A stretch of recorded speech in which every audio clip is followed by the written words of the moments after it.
to our regular things. Hello, everyone. Welcome back to another episode of Downstage with Bryan and Hayden. I'm Bryan M. Davis, as always. He is, of course, Hayden Lumus. And right before we start recording, one of our mutual friends actually shared a post on Facebook, and it kind of got us going, like almost. I was about to go on to a little rant. I'm pretty sure Hayden would go on a little rant, but we want to talk about, before we actually start talking about this week of entertainment, because we got a couple of things to talk about, and we also got to do a little new segment called the Hypothetical Crossover that should have happened. So this hypothetical crossover that should have happened is basically Rocky Balboa versus Daniel LaRusso in their prime, but we'll explain to you later what the rules are. And yeah, so our mutual friend Chris, he posted something about it from another Facebook group about like New York actors and stuff like that too. And I don't know who this guy was, but there was this guy who talked about how he had no acting career. I mean, well, he has no acting career. I mean, if he's talking about this, yeah. Yeah, it's clear he doesn't. Like how he had no career path because he has no agent, no agency, no talent agency or something like that. But he was able to make it through whatever because he's like, this is like his fifth film already in the span of 3 years, and he made it through like a span of 3 years of just his own talent or like ego, essentially. And yeah, if you're a budding actor and you think you don't, and if you think you do have what it takes, please do not say you don't need acting classes. Please do not say you don't need an agent. Please do not say you don't need an agency. I have friends who go to acting classes. I have friends who have agents. I have friends who have agencies behind them. And they do wonderful things. And then there are assholes like this guy who clearly doesn't know what the fuck he's talking about, because he honestly is talking about, he's blowing so much ego out of his own asshole that he feels like he's actually this hot young shot of a thing. And if you probably go to this guy, I don't even know who this guy is, but if I probably go to his IMDb page, if he has one, if he even has one. Well, then again, it is IMDb. You know, anybody could literally just say, hey, you know, I did this one credit, and it's like boom, right there. But I'm pretty sure if you go to this guy IMDb page, like he'll probably be like, you know, Party Goer 2 or something like that. And he's talking about how he's talking, what was it, some movie with Tim Roth and Rebecca Hall, and like at like a festival too, like not like you know a big blockbuster, you know, theatrical release, just like one festival. Yeah. And that's it. And he thinks he's hot shit because he was just in only, you know, because he's done one festival and apparently some other things that he also doesn't even mention at all, which you would think if you've done those things, why not, I don't know, mention them? Because, you know, when the point of you being an actor is, you know, people seeing your stuff and getting that viewership and that recognition. Yeah. But it's like you said, he was probably just that random party goer or just that random dude on the sidewalk. Yeah. And, you know, I've done things in the past that have seen people, like crowds of like maybe 50 people, or just people like private friends and stuff like that. You know, just performances that were, you know, class performances, all that stuff. And I feel grateful too. But, you know, I don't mind having my stuff being put out there as an actor, because, you know, actors have to have their, you know, demo reel or acting reel, what have you. And it's a lot harder for that to happen when, you know, how do you create a demo reel or even an acting reel where it's just like a lot of these performances were, you know, either no one came with a camera, or they had a camera but they just couldn't have enough juice for like one performance and stuff like that too. So it was like, but you know, it reminds me of this other guy who basically is a glorified actor, right? Mm-hmm. And he basically would do things on social media saying that he's a jack of all trades. He's a producer. I mean, well, music producer. He, produces his own music. He's a singer, songwriter, all that good, all that stuff. If I remember correctly, there was a time when I was following him on social media that he lived out in Jersey, but he lived out in like those condos in Jerseys. Like, I'm not sure if like those condos in Jerseys that like overlook the river into Manhattan. So it'd be like one of those like one of those type of things. Mm-hmm. And obviously this guy, this guy has also not only is a glorified actor, at least not in my eyes, but a lot of my other friends too, where it's just like, he talks a lot of bullshit, and a lot of times this guy also has used his power in terms of other things to actually discredit other friends of mine because they decided not to give him what's the term, give him a shout out or something like that because because they were doing their own thing, and suddenly it's like, oh, this person doesn't feel like this person doesn't feel like they know. Honestly, dude definitely sounds like an asshole. Like, he is an asshole. Yeah. He's like one of those whatchamacallit, my friends have he's a psychopath, but he's also like one of those guys who really does feel like he like his ego is like so far up his own head that he can't really reach it to give himself like some like he wants to give himself a pat on the head like every time he does something successful. But I felt like that's a good way to start this episode. Don't be an asshole if you're an actor. Support your other acting friends, because that's what I've been trying to do for the past couple of times now, especially with COVID now slowing like reopening things in terms of like shows and whatnot. Like, I'm going to see shows that I would normally see because a lot, last year that when there was a show, I didn't really want to risk getting COVID or going on the subway. But now I got to risk going myself on the subway either, because New York City is like a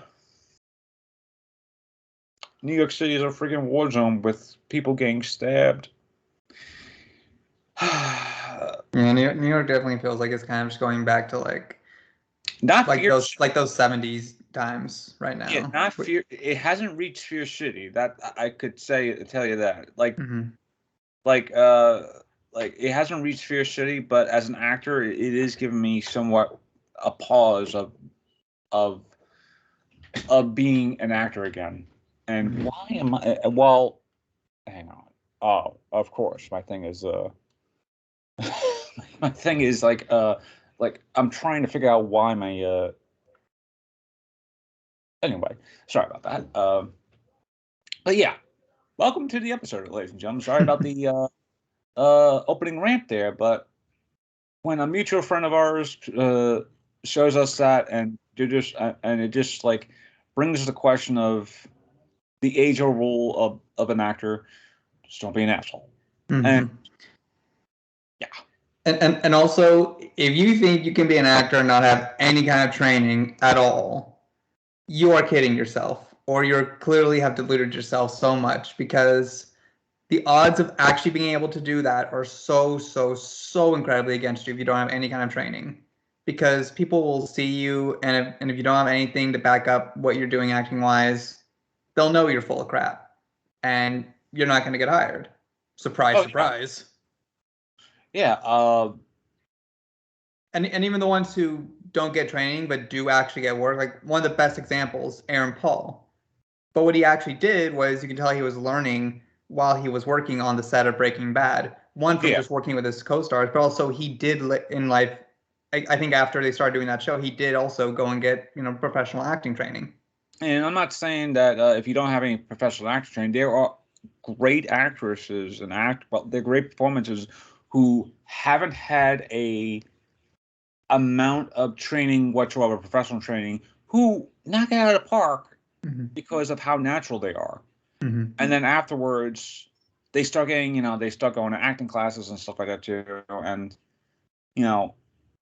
but there are people who believe they don't need the acting training, the acting training classes, what have you, or an agent or an agency backing them because they're so full of hot smoke where they believe that hot smoke is just got to transcend them into stardom because of everything else. But yeah, and also that thing too. It's like yeah, they were in a natural in that one particular role they did. But that's because that one particular role was just so inherently perfect for them to be natural in. Not every role is going to be like that ever, and that's why you need the acting training.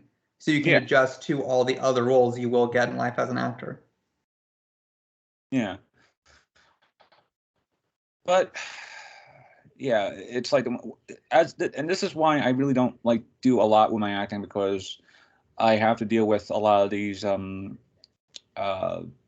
people, like almost like 9 times out of 10 I probably will be dealing with people who are, they don't believe me, or they believe themselves because they are so full of hot smoke that they just want to transcend into other places. And like and here, me, I'm just like an actor who literally cares about the character that he's playing, but at the same time, I also care about the ideology behind that character, and which makes me much more of a naturalistic actor to do so, because here I am. I literally don't have like a lick of training, but I have I have a lot of training from great college classes from my college anyway, college classes that I've had in the past from great teachers who taught me how to really not only think about what an acting is, but also think about what it is as an actor to do. And just reading that really does, like, reading that post from that guy really did bring out feelings of, yes, I want to be an actor, but I don't want to be that type of actor who really doesn't believe I don't want to be that type of actor who really doesn't believe that I'm just being around people like that all the time. And there was a time where I was hanging around people who were like that. So yeah. And I really don't want to go back in that frame of mind. Yeah, definitely. That is definitely the risk with this, particular profession, that it can bring out a lot of people like that, unfortunately. But even what you're saying, like, even college, that is still a form of training, because like as long as you have learned something as an actor and can use that to propel yourself, to make yourself as better as an actor going forward, that definitely counts as training, as far as I'm concerned. Yeah, and it definitely feels like especially in New York City and probably in LA too, and probably other places too, there are people who go into acting who just believe they could just get a career on their looks alone without getting a proper sense of training. And again, like you said before with Aaron Paul, I did not know that Aaron Paul did not have like an acting, like an acting resume. I mean, of course he had an acting resume beforehand, but But no, like professional training before he started acting, essentially. Yeah. Like I remember, reading about like the commercials he did or being a background actor, that sort of thing too. But it's at the same point where it's just like there are actresses who have no professional training who are so good in that role because it may be because of the director or writer working with them, where it's just like, hey, we could work around with your limitations, but then again, it'd be like after those limitations, it's like, oh, we got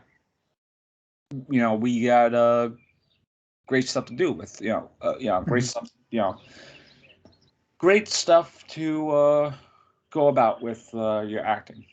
But yeah, just reading that, just like it just opened up floodgate of what it is to be an actor like me, and I always care about my craft a lot more than people would think because like, oh, you just like, and it does, it does kind of like hurt because there are auditions that it's like, oh, you went to so and so college, no real acting classes, by the thing, and like that's kind of that's sort of like that's a thing that people would automatically kind of like push off because this college isn't like a professional college for acting or something like that. If I went to someplace like Juilliard or I don't know, Stella Adler or uh, the actor studio or what other places in New York that I know of.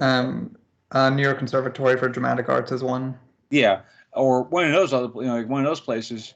I'm pretty sure that they would be like, oh, oh, you went to Juilliard for like 3 years or something like that, and you were taught under blank blank blank, or you went to New York Conservatory for the Arts, or LaGuardia High School or something like that. Like there's a lot of people who I know who actually went to LaGuardia and aren't actors, but they still have that on their resume because it's a good niche to have because if they are in a performing arts degree, it does feel like that niche of being an actor does come with the background you have, and the background you have often does come about where'd you get your training, who taught you, and who's going to help you elevate with that training. Hello, folks. Welcome back to this week's episode. I'm sorry if we rambled on for like 15 minutes or so, but yeah, as actors, especially those, I live in New York, so I have to deal with this bullshit like 9 times out of 10.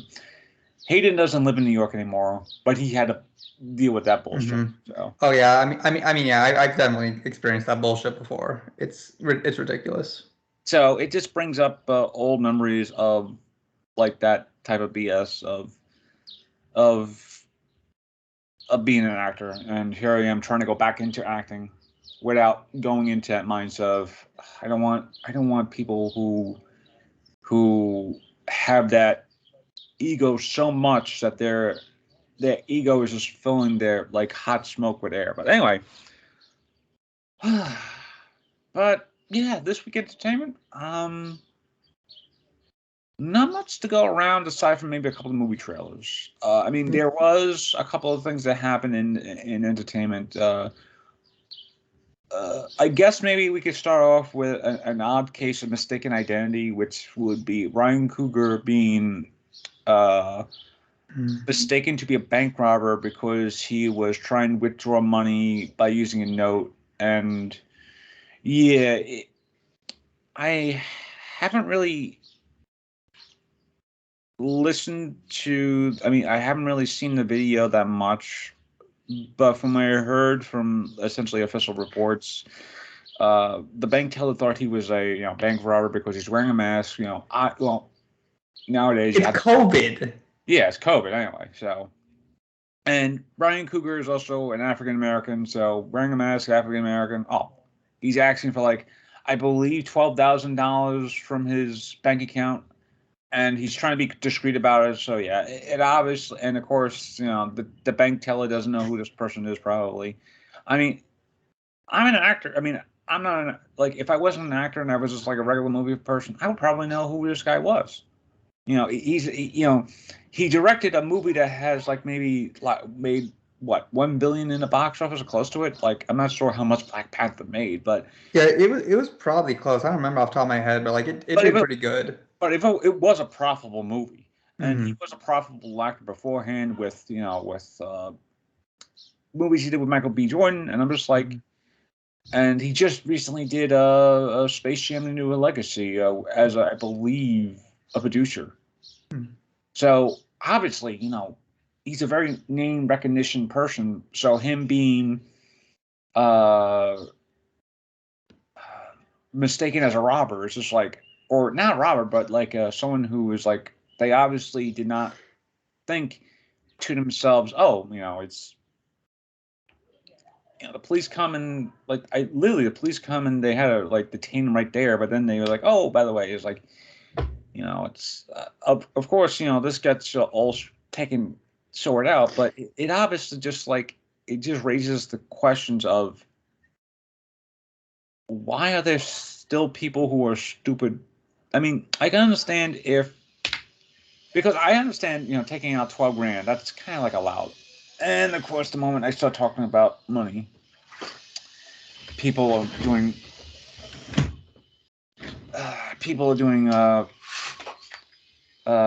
construction nearby. That takes money. So, but yeah, obviously, it's very weird. I mean, it's very weird to read that essentially a director like him was essentially profiled into being a bank. I wouldn't say bank robber, but at least someone who was trying to withdraw like over 12 grand or something like that, and being mistaken as someone who was like that because he wasn't, like, he was trying to be discreet. I mean, if you're trying to withdraw 12 grand, I would be a little discreet too. It's $1,200. I mean, not $1,200. It's $12,000. Yeah. I would be the same if like it's like, hey, I want to withdraw like 15 grand. Just be discreet about it. So it's like, but yeah, it definitely felt like.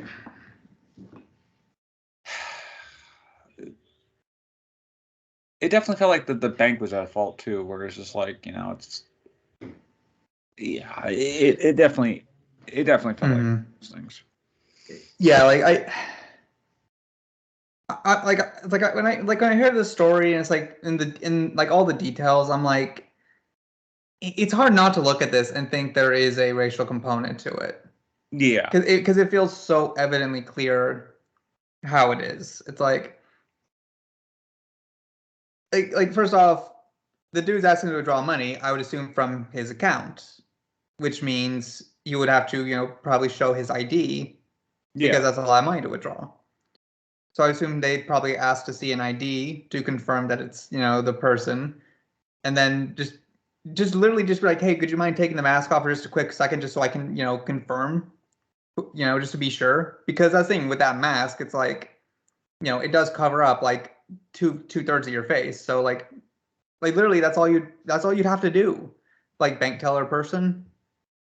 Like you're like the response to be like, okay, call the cops, and then the cops just detain the dude, like put him in cuffs, like on the spot, and then sort out later. Like let's be honest, if this person was like the color of bread before it becomes toast, then this wouldn't happen. Like either the bank teller would be like, okay, here you go. Or if he did call the cops still, the cops would just be like, okay, yeah, just hang around. We're not going to cuff you. Let's just quickly sort this out, and then and then leave and be on their way. Okay. Like literally, like.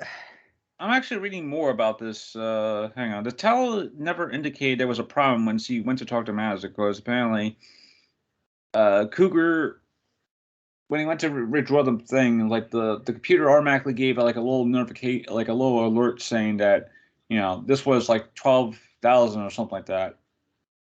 And there was a problem. And when she went to talk to manager, other bank employees kept asking if she was already being taken care of. The next thing he knew, he heard guns being pulled out their holsters. Another body cam video shows the teller explain that Coogler gave her the withdrawal slip, and he inserted his debit card and asked to make a withdrawal. He pointed at the note, instead of asking her questions. When she asked for him an ID, he gave her a California ID. And the transaction seemed odd, and her stomach started turning. Bear in mind, this happened in Atlanta, so that's the reason why he probably gave her his, California ID. But again, an ID and his ID. Exactly. Yeah, it doesn't matter if it's from a different state, because a lot of the big banks have branches all over the damn country. When computer notified her it was a high-risk transaction. She went to speak with her manager. When she explained Coogler wanted 12 grand, the transaction made her uncomfortable, and her manager suggested going to talk to him, she told the officers, but she refused because she was pregnant and did not know if she had a gun. I mean, sorry, if she had a gun. If he had a gun, so she called 911. So... What? For Christ's sake. Apparently this happened at Bank of America, so I'm not sure if the Bank of America is a thing, but yeah. No, yeah, I think Bank of America has like a bunch of different locations. So yeah, like I think they're one of those like, like chains. I'm pretty sure. And the weird thing happened was this actually happened earlier this year, so early January. So this happened in early January of this year, and it only started coming out now because of probably the body cam footage. Because I'm not sure. I'm not sure how long body cam footage becomes public. So yeah. Usually it is like at least a couple months, if not sometimes longer, before they ever release that kind of footage to the public. Yeah. So yeah, it definitely feels like a lot of people were in the wrong. But yeah, it does feel like, and the weird thing was that from my reading, the bank teller was, African American as well. So I'm not sure why she felt threatened that, Bryan, he wanted like I understand, like, again, withdrawing over $10,000. I can understand that, especially if it's a high risk transaction. I'm not sure how much money local stuff could do just regardless. So, but again, money is money. If he wanted, exactly, like if it's your money, clearly he's asking for his own money. I would assume, obviously, yeah. For God's sake, though, like. And The fact that she says she went to her manager, but then the manager apparently seems so the manager never came out to actually talk to Ryan. I don't believe so. So it's like, did she even go to the manager at all? Then is she lying about that? Like, I don't want to make any accusations, but I'm like, because I feel like if you go to your manager with this, the manager should come out and be like, "Hey, I'm going to talk to this person." I mean, there were a lot of times in work that I had previously where my manager had to come out to talk to somebody. So it's like, exactly, like especially with that kind of thing where it's like, yeah, sure, it's a lot of money, and your system is literally being like, yeah, this is a big transaction. I would feel like that would be a situation where the manager should be coming out and just kind of chatting with the person, being like, hey, yeah, it's just just try and explain the way, like, hey, it's a technical thing, how it is, big transactions, gotta do this whole thing. Yeah, but because it's like but yeah, it's like if you're like, it's messed up. It's boggling my mind trying to make sense of this because it's like this stuff always happens. If you actually feel threatened, say you're going to your manager, like you said to the guy, and then talk to your manager about it. But because I feel like in this situation, the manager, even if they still felt like they had to call the cops, the manager would still come out anyway. Yeah. The manager would come out and talk to the guy and be like, hey, yeah, sorry, our computers are saying, hey, this is a big transaction. It's going to take us a minute to just kind of sort through all the technical stuff. Yeah. Like, you would literally do something to kind of stall for time.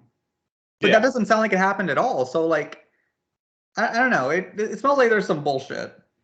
Yeah, and I think Ryan even said that this thing should not have happened at all. But, exactly, it shouldn't have. Yeah, he even said in a public statement this should not have had happened at all. I think I've been at the Bank of America for years now, so it's yeah, it's like this thing should not have happened at all. But it just goes to show you that even if you are a famous person, race and color sometimes does race and color and really does not at all factor. I mean, it does still factor in a lot of things, especially if you're trying to withdraw money or something like that. Mm-hmm. But yeah, it's a very weird situation. And speaking of weird situations, we got trailers. I don't know how that's a weird transition. Well, the way we did that transition was pretty weird, so there's that. Well, I mean, there is a weird situation because okay, we'll start with the trailer that just came out today, which is the Miss Marvel trailer.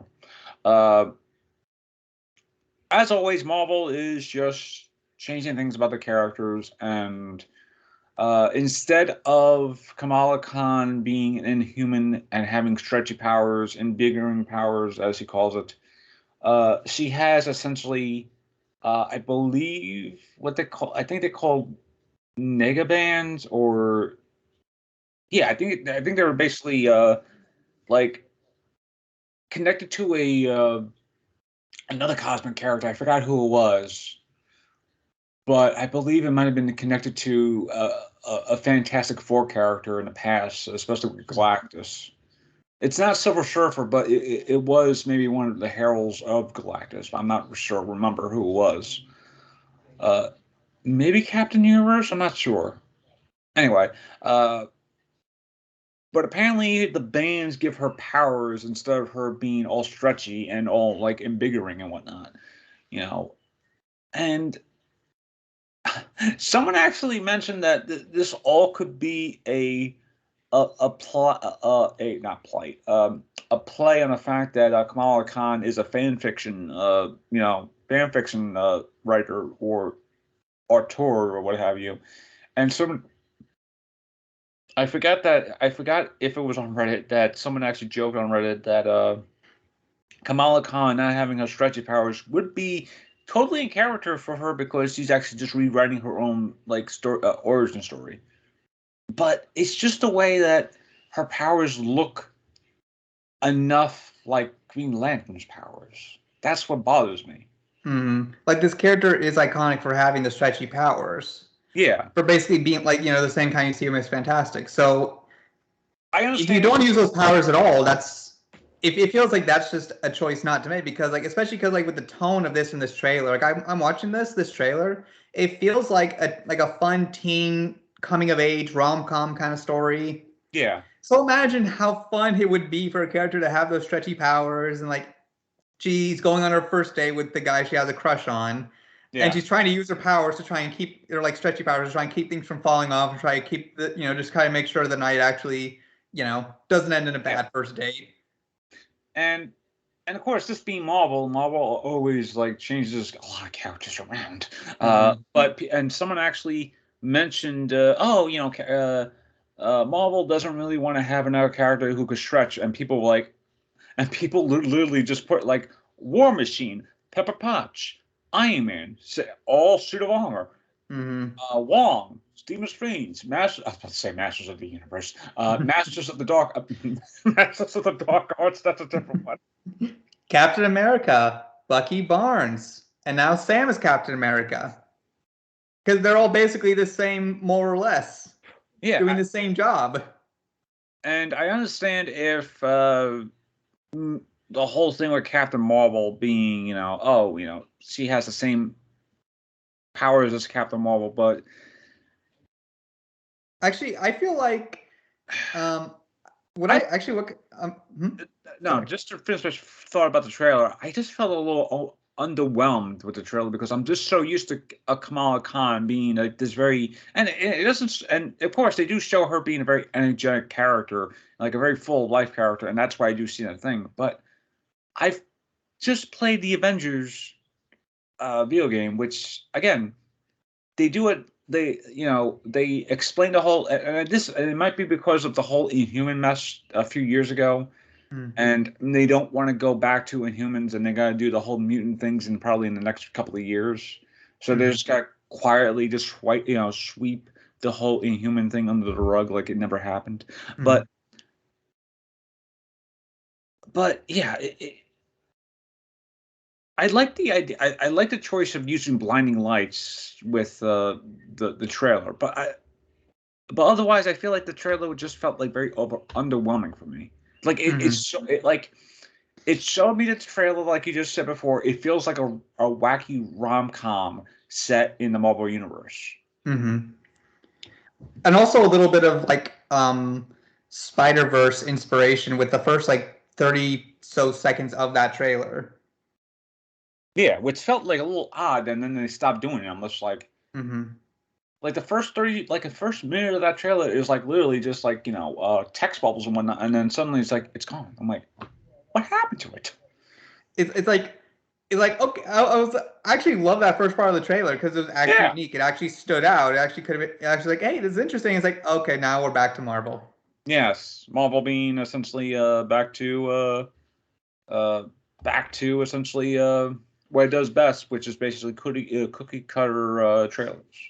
Yep, for probably what's going to be a cookie cutter show that maybe has 1 or 2 good episodes, but overall it is going to fail actually telling a story because they're going to limit the number of episodes that they do, and then like all you gotta do is look at most of their shows, and you can tell that it's like they have the concepts, the ideas, but they don't know how to effectively execute them to actually maintain an overall consistency.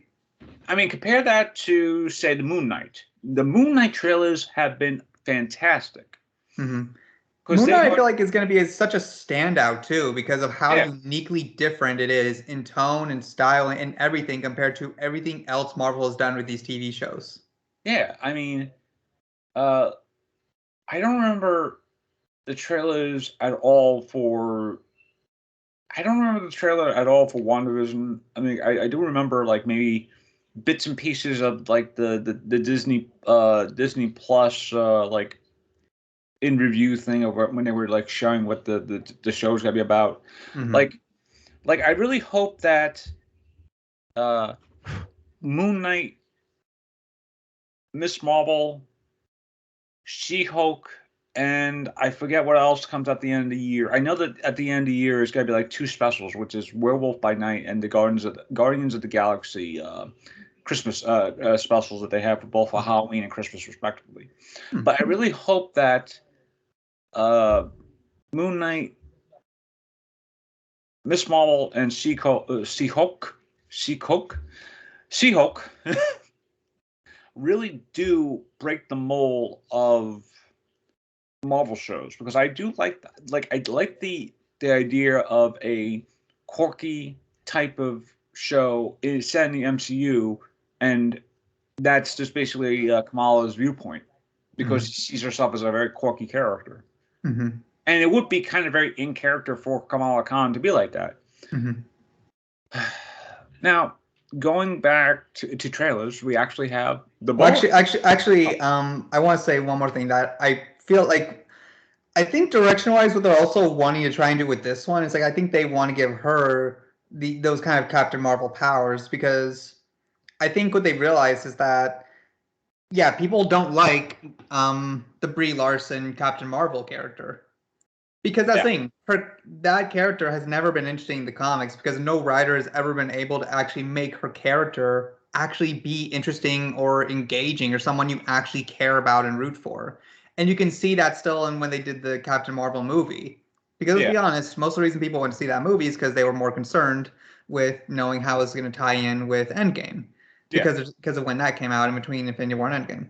And yeah. even then, her character is generally flat, and it's like it doesn't feel like there's much that this character actually has to struggle with. Yeah. Literally that whole joke about like, oh, Goku just gets stronger and then boom, problem solved. Like that's literally what happens in this movie, in that movie. So I feel like what they're trying to do now with a lot of the shows, it's like we get Monica Rambeau, and it feels like she's also going to become a new Captain Marvel kind of character. And then now we get Kamala Khan, and they're giving her those kind of Captain Marvel powers. So I feel like I they think are trying to kind of like take the focus more off from like Brie Larson being Captain Marvel and like kind of like playing around with maybe having some of these other characters be Captain Marvels as well. So it's not just the one Captain Marvel when they do the second movie. yeah, I think when it comes to the Marvels, I think it'll probably be like an ensemble cast thing where it's just like it's more along the lines of it being about Captain Marvel, and it ends up being about Captain Marvel, her relationship with Monica, and now her relationship with Kamala. Who I feel like that obviously got to be setting up a role with Carol and Miss Marvel somewhere down the line, because obviously it's going to happen. Yeah, but it's like that's the thing. It's like I think they've kind of realized we can't put all our chips on just there being one Captain Marvel. We kind of have to now kind of like try and balance it out with some others as well who have similar powers to try and like make them a team and balance it out. So that way it's like there's a better chemistry. Sorry, my cat had a little bit of like tangle in her hair. I was getting out for her. Okay, I was like, cat doing all right? No, yeah. I was just kind of petting her, and I felt this like kind of like so the way your hair is, it's like it can sometimes kind of get tangled up and like matting, I think as it's called. So it's like sometimes when it kind of gets a little bit, I'll try like kind of like just kind of like try to pull it apart for her because you don't want your cat's hair to mat. Yeah. Same with dogs too. But yeah, I feel like that's what they're kind of going to be going for direction wise. Yeah, I feel like that's why they're putting a lot of this Captain Marvel influence in this particular movie. Yeah, they're obviously trying to impact of like the impact that Captain Marvel had, even though oddly enough, she really doesn't have that much of an impact outside of her own movie, and even in her own movies, like her like story was kind of like hidden in the shadows of like the MCU, and she only saved the world like at the end of Endgame because they needed that little moment where it's like the chips are down. Who's gonna save? Who's gonna who could go toe to toe with Thanos? And they have so they use Captain Marvel. So exactly, it's like he was more of a threat for her in compared to anything that Captain Marvel actually had to face in her own movie. So it's like I feel like instead of her having to like. So I think that's what they're going to make her struggle be for when they do that second movie. It's not going to be she has to fight some. I mean, maybe it'll be some big bad she has to fight, but she can't fight on her own. So now she actually has to be able to work with a team of people. Now she has to figure out how to actually work with Monica Rambeau and Kamala Khan. Yeah, especially since Monica and like when she left with Monica when she was younger, she was like on good terms. But now Monica was a victim of the snap, and No, it wasn't Monica who was a no. Yeah, she was a victim of the snap. I forgot about that. I mixed up the mother and the daughter for who was the victim of the snap. Oh, unless it was the wait. No, it was. It's been a while since I've seen WandaVision, so I'm just blanking on like some of those details. And the moment you say WandaVision, your cat just like, he's talking about more about comics. I'm gone. Yeah. Like, I'm out. I'm just gonna look over this way. No, literally, she turned her back to me when I started talking about WandaVision. Yep. Hayden, I know where your legion lies is with Wanda Maximoff, not me. No, don't worry. I don't side with the witch who enslaved a bunch of people because she couldn't go and see a therapist for her trauma.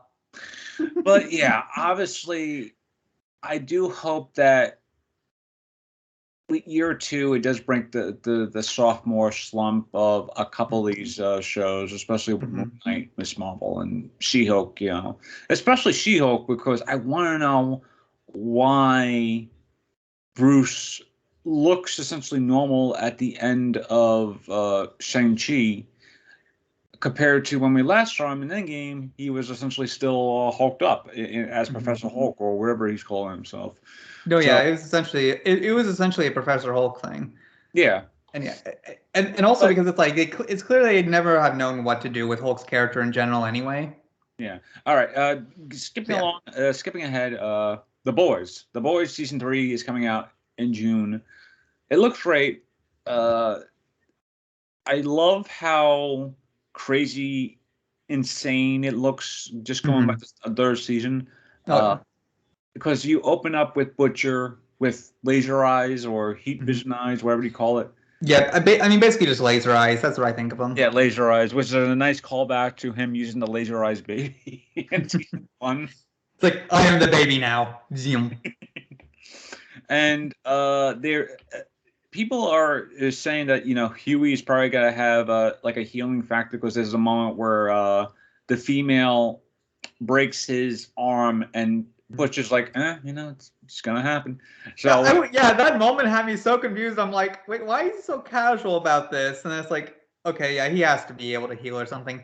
Especially because he the most has taken so much of like physical beatings out of everybody. yeah, like nearly died in the second season. And Jack Quaid is an amazing comedic actor too, so I can understand them just using the healing factor to warp that to warp that comedic factor of let's give the comedic character a comedic a guy with comedic abilities a healing factor and let's make his life a little more miserable. This season. Poor Huey. But yeah, I'm not sure what Mother's Milk is going to have. I'm not sure what Frenchie or the female already has her powers, But if Frenchie if Frenchie is able to essentially see everything as a song, that is actually hilarious because there's actually a shot in this trailer where it actually does look like almost like a Bollywood type of.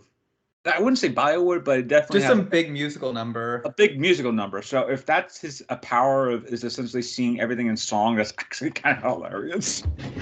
Yeah, it's like either he's gonna see it in song or he's gonna go on some drug trip and he's gonna have this like vision dream where he's married to. I'm blanking on her name, but yeah, the woman in their team with the powers. Like I think her name is Kimiko. Kimiko, yeah, Kimiko. Yeah. But see, they just call her the female because that's essentially what the character's name is in the comics. I love the idea of Homelander seems more unhinged now. I love them starting to break into more of the old, like I wouldn't say like the Justice Society character, like Justice Society era characters, but I can't wait to see what they do with like essentially their version of Captain America, their version of Wanda. I just can't wait. And also the fact that it's Jensen Ackles playing like Soldier Boy. That their version of Captain America essentially. Yeah, considering how essentially he was on the list of playing Captain America back in the day when they were still trying to figure out who would be Captain America, who wouldn't be Captain America, and stuff like that too. Yeah, like it's gonna be definitely. I feel like they're gonna amp up how much crazier it's gonna be this season for sure. And then that I can't get over the one shot of Homelander milking a cow, like, and the look on his face. It's like you can tell. It's like, I mean, it's not human, but I guess it'll do. Yes, it's like, and there's also this shot of. Hopefully that's not Mother Milk's power too. Hopefully it's not Mother Milk turning into a cow and then getting milked by. Oh my the name God! Mother's Milk. It would be the name, yes. And also, there's someone actually joked about how A-Train is basically doing the Kendall Jenner spot of having the commercial between protesters and the cops, and he brings them the Pepsi. Yep, exactly. Like it was so obvious, like right away once you see it, what they're doing. What the hell happened to A-Train's costume? It was so nice, blue and whatnot. Now it's like, I guess it's because now A-Train's becoming more and more, like I wouldn't put it. Okay. A-Train's becoming a lot like Captain Amazing and Mystery Men. He's becoming essentially the product placement. So I wouldn't be surprised if he's like, as he's doing all these things, you just see like a Volt a Volt logo sticker somewhere that says like Volt Energy Color, something like that. Yeah, it feels like because the fact that Homelander is becoming more unhinged, they have to like kind of change who's the public face of their own, like, Justice League kind of team. Yeah. And it makes sense for it being A-Train because they already, with season 2 ending with him essentially kind of getting this like redemption arc for him with the company. And now him kind of taking that redemption arc, now it looks like he's going to take it on like on a publicity tour.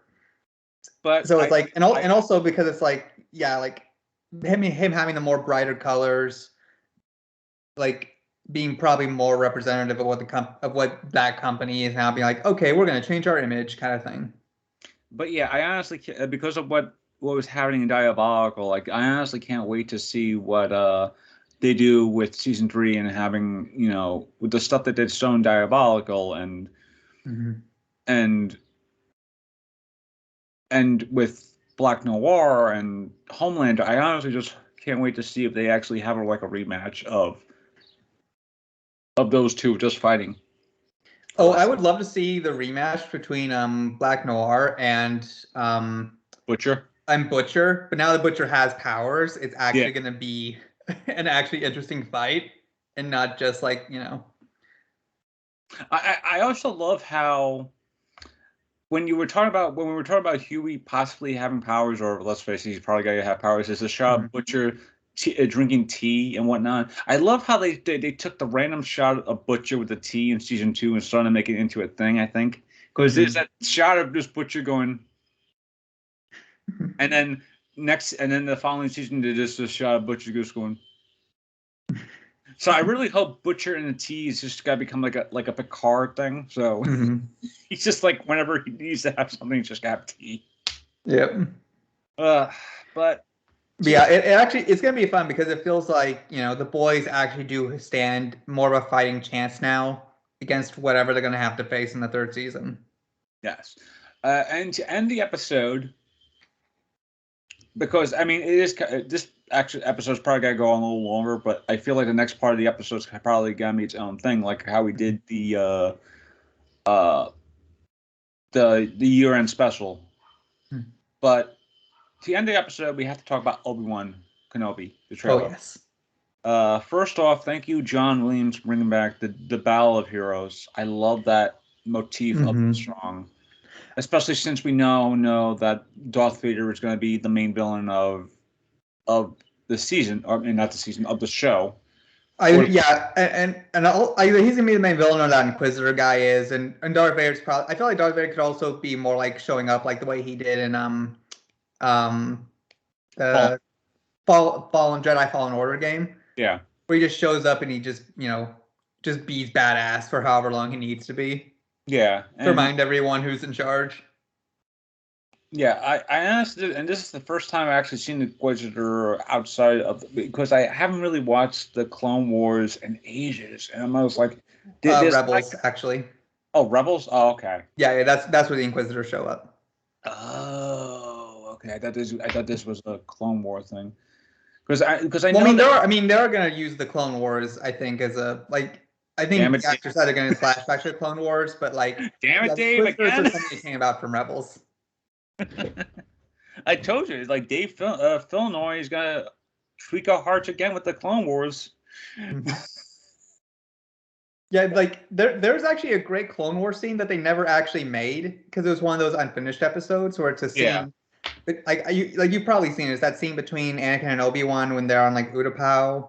Yeah. Investigating some kind of like something going on, like some of the Kyber crystal and stuff like that, kind of hinting at the Death Star. And there's this great scene where they're first kind of talking about Ahsoka leaving the Jedi Order, and then the scene basically ends with Anakin being like, "Well, would you be disappointed in me if I ever, or like how would you feel if I ever became a disappointment, or something like that?"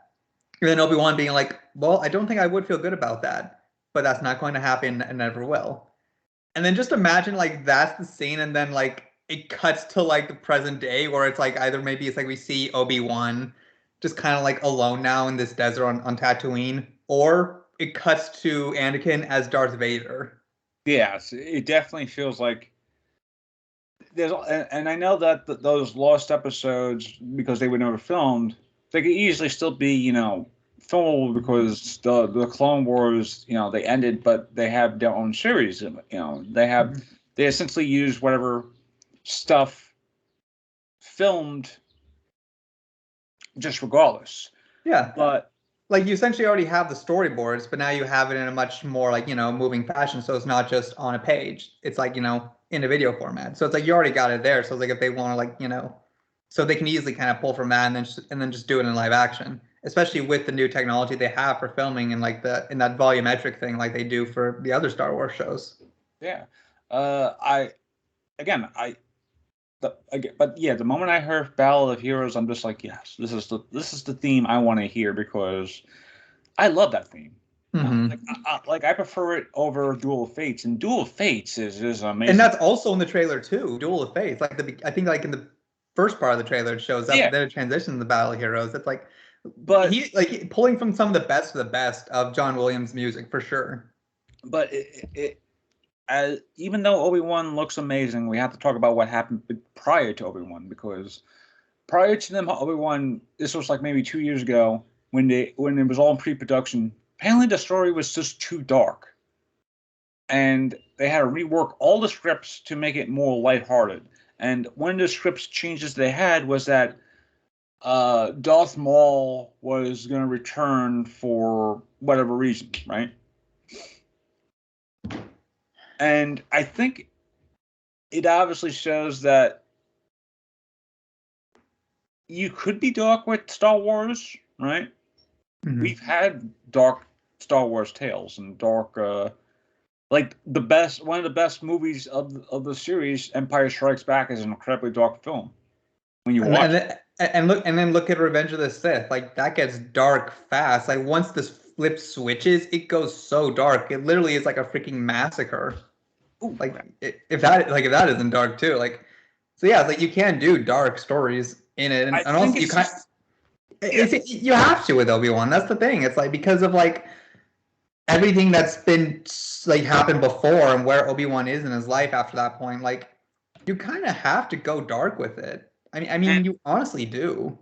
And I think it's just because Kathleen Kennedy really doesn't want to have any dark. Yeah, I just don't think Kathleen Kennedy doesn't want any dark Star Wars things at all, because she feels like they tried it with the sequel trilogy, and the sequel trilogy really did not work because that wasn't even dark though. Yeah, I mean, it really was. Like, if that's her definition of dark, she doesn't know anything about dark storytelling. Well, I mean, it's though she doesn't know much about like mature storytelling in general, if I'm going to be honest. But if there was one good thing about that retooling of the show, even if it did have become, and from what I could see, Obi-Wan Kenobi might be a little dark from a story standpoint, or it might be, or they're gonna try and do a very lighthearted. I mean, in their terms, I don't think they want to be too bleak, is what I think they want to say by too dark. But if there was one good change about them working the scripts, no Darth Maul. Darth Maul and Obi-Wan Kenobi had their fight, and it was a beautiful fight in Rebels, from what I saw. Exactly. And you have to keep it like that. And of course, with Dave Filoni, I'm pretty sure Dave Filoni, Jon Favreau, they will essentially, maybe in maybe 5 years' time, they'll just be the ones to be taking control of the Death Star. Dark Disney. But yeah, like to that point you're saying though, it's like, even though it's dark, like, because there's things Star Wars has dark, but they always do end with hope. Like you're saying, Empire Strikes Back, it's dark, but there is a glimmer of hope at the end. Yeah. And Revenge of the Sith, it is dark. It is pretty dark, but it ends with a glimmer of hope at the end. Yeah. And that is honestly how they should be doing Obi-Wan. Yeah, it needs to be dark because these are dark circumstances. Yeah. The Jedi have been just wiped off the face of the galaxy pretty much. The Empire is taking over, and we're seeing the effect of their, dictatorship hold on the universe starting to really take place. And yeah, it makes sense it should be dark because it's a dark time in that Star Wars universe. That is a dark time in that universe and in that galaxy. Yeah. But there would still be that glimmer of hope. Yeah. And that's what I feel like the show would end with. It would end with that glimmer of hope, the way they've done before. Yeah, I honestly hope that the show does end with like a flash forward or something like that with Luke going and say, I want to get, like, I want to go to Tashi Station or something like that. It just starts with the intro to A New Hope, and it just shows like an old one Obi-Wan Kenobi just watching Luke, and then going straight into the events of the first movie. But oh no, actually, you know what a great ending of it would be? But like, yeah, the Tashi Station stuff, whatever, but it's like it ends with like, but we see it from the perspective of, you know, the older Obi-Wan with the hood up. And so we just kind of see him as this sort of more like silhouette in the distance watching him, and then we kind of follow him as he's following Luke and 3PO going to find R2. Yeah. And then the show ends with him taking the hood off and then be like, hello there. And roll credits. The first and only fourth wall break in Star Wars. Yeah. No, I honestly can't wait to see what they do with Obi-Wan Kenobi, but I honestly believe that they should have kept it dark because, like you said before, Star Wars has always been a dark storyline, but there's always that little glimmer of hope at the end. Mm-hmm. You know, New Hope. You know, New Hope had a lot. New Hope had a scene where Darth Vader tortures his own daughter in order to give up the location of the rebels. Yeah, and she doesn't like yield or whatnot. And you know, and they do clean, you know, and you know, the following movie, Vader has a Han tortured, and how does he torture Han? By shoving sparks in front of his face. And that I mean that's the thing. We don't even know how extensive that torture goes as well. Yeah. So like it could have just continued going past that scene where Vader walks out. Like maybe Han passed out for a minute, then they wake him up, and then just continue torturing him for all we know. And you hear Han yelling you hear Han, and then you see Lando like obviously thinking about the choices he has, like he does. Mm-hmm. So, obviously Kathleen Kennedy, you know, she's obviously thinking from a marketing standpoint, but from a writer standpoint, just go dark. Like Star Wars has always been a dark thing. Like like a great thing about it is that no matter how dark the story can get, there's always that glimmer of hope. Like Rogue One gets dark amazingly quick around like the halfway point, right? No, it's like literally everyone of that main cast dies. Yeah, that's how dark it gets, and they're not afraid to go there. We even have Vader slaughtering rebels with such ease, trying to get those plans, and then hope. Exactly. But they're like, I would be hopeful, but if I had only seen The Mandalorian, I would easily be hopeful. But then I've also seen Book of Boba Fett. But and I've definitely lost some bit of hope given how they handled that story. Let's be honest. How long until Obi-Wan Kenobi becomes a stealth prequel, a stealth sequel, prequel, what have you, to The Mandalorian? I honestly though, I mean, like, that's like Mandalorian shows up in Boba Fett, and those are instantly some of the best episodes. Yeah. And so I wouldn't be surprised if they tried to do something like that, where they have like, you know, a young Mando show up and wherever Obi-Wan happens to find himself in an episode, and they're just like chatting or whatever, and he's trying to give him some guidance, and then he just kind of, and then just go on their way. And it's like, what? Oh yeah, were we supposed to be doing something? Oh yeah, I got to be keeping an eye on that kid, Luke. Yeah.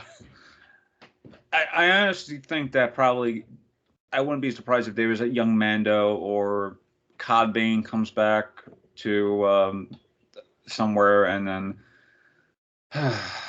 Dave, I know you love all these characters you've created over the past, but come on, just give us a little story that is just narratively about the main character. Okay. Mm-hmm. Yeah, I love you, Dave, but come on, I just want to see it I just want to see Obi-Wan Kenobi kick ass before he finally gives up that lightsaber of his, because we all know like that's his whole thing, is that he essentially becomes a hermit at the end, at the start of A New Hope, because he's, you know, like he's a Jedi in hiding, and he has to do that essentially.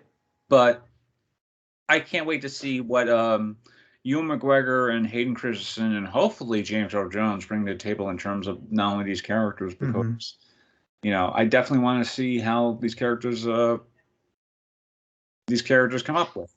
Yeah. Oh, Like yeah. if I had to like two quick things. So like Yeah, go I ahead. love the way the Inquisitors talk about like what it means to be a Jedi. Like it's almost this kind of addiction. It's like you can't stop yourself. Yeah. I like how that's how the Inquisitor treats it because it shows how their mindset of what the Jedi Order is. But then also it's like I have this theory about it where it's like I'm watching it and I'm like, it looks like the Inquisitors are going to be hunting Jedi, Yeah. and we're going to get this kind of like beginning of a resistance to the Empire showing up somewhere as you see these little battles taking place in the trailer. But I feel like there's going to be a situation where there's going to be this young like person who has like who has force sensitivities and can like, and maybe Obi-Wan would kind of like try to start training him, but then Yeah. something would happen and then maybe this person would either die or become an Inquisitor, and then Obi-Wan ends up being forced to have to kill him. It's hard to make a lot of hunches right now just because the trailer does a good job with not giving too much right now to really kind of like, but just enough to get you at least interested enough to watch. You know what would be amazing though if they have, because this is set like I believe maybe a couple of years after Sith, or Because Luke is already like a youngish looking kid, as we see. I would be amazed if they do bring in Cal for like maybe a cameo, and it's just Obi-Wan and Cal just having like almost like a what if type of meeting. You know, he doesn't know he doesn't know it's Obi-Wan Kenobi. Obi-Wan probably knows it's a Jedi because he could probably sense that force sensitivity thing. And considering That could make sense too. and considering, Cal has been, in the rounds of coming back into the nature, because apparently Jedi Fallen Order, it has a big fan base. I did not know about that. Like I did not know how big the fan base is about with that game, and I love that. So I'm glad to be part of that fan base, but especially since they've been touring with the idea of Cal coming back in both either live action form or another game. Mm-hmm. I hope it's another game too, because we need good Star Wars games. Oh yeah, I mean, yeah, like definitely. Like this would be great. Like do this in between the games, like, and then like the second game could be like he takes whatever advice he learns from Obi-Wan. Yeah. And then like he starts like that could honestly really work though. Like I could easily see that working. Now, but then I don't think they're actually going to do that, which yeah, which is disappointing. But will I and Hayden be right? Find out in a couple of months when we decide to review Obi-Wan. Anyway, find out next time on Dragon Ball Z. All right, everybody. This has been this week's episode. We have another episode coming out probably directly after this, probably in a couple of days. If not, I'm not sure when, because there's an episode of Call Time I have coming out on Friday. I hope on Friday. And I just got like add that into the thing. So prepare yourself for a lot of Call Time Downstage oddities. That is videos this week. I actually have a lot of stuff coming up. But yeah, that was this week's episode. I hope you all enjoy it. Take care, everyone. Please be safe and be well. And may the force be with you. Yes.